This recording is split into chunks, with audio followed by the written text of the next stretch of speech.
الو، كيفنا؟ رح نحكي شوي هلا عن البلان انكليني بعلاقة الموفمون سور ان بلان انكليني مع الدوزيام لوا دو نيوتن.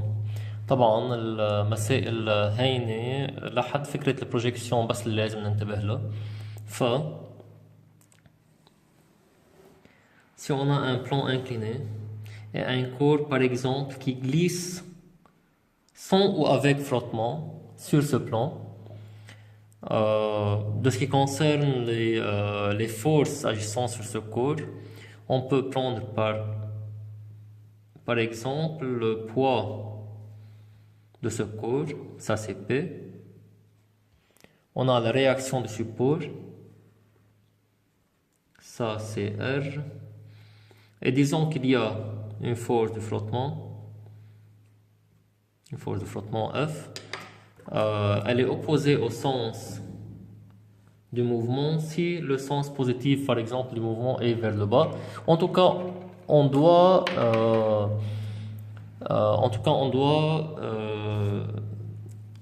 prendre un certain repère orthonormé.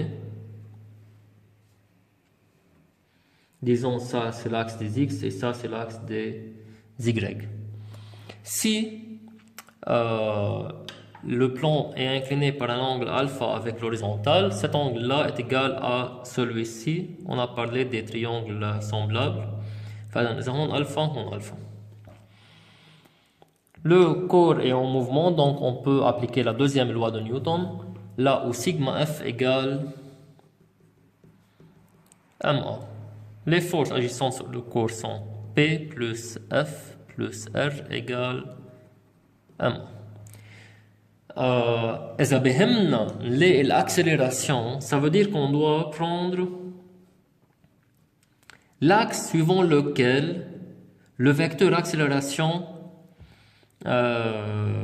prend sa direction. يعني بالنسبة لنا إذا بدنا نلاقي ال A نحن عم نشتغل على الأكس دي X، عم بيمشي الكور هيك على الأكس دي X، يعني ال A هي على الأكس دي X. فإذا بالنسبة لل A رح نعمل بروجيكسيون على الأكس دي X.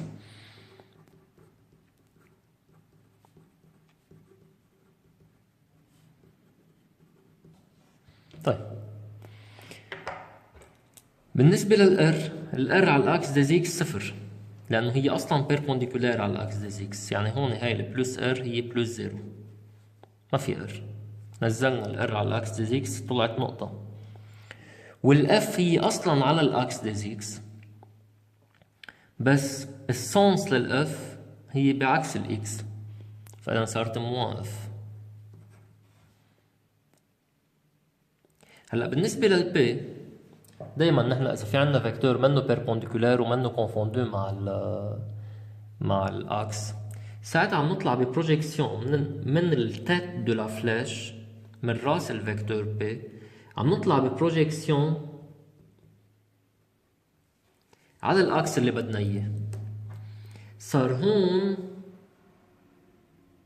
في عندنا الفيكتور بي اكس، وهاي البي اكس هي مع السنس بلس، صارت بلس بي اكس ايجال ام فوا الأ هي مع السنس لتحت، يعني بلس أ.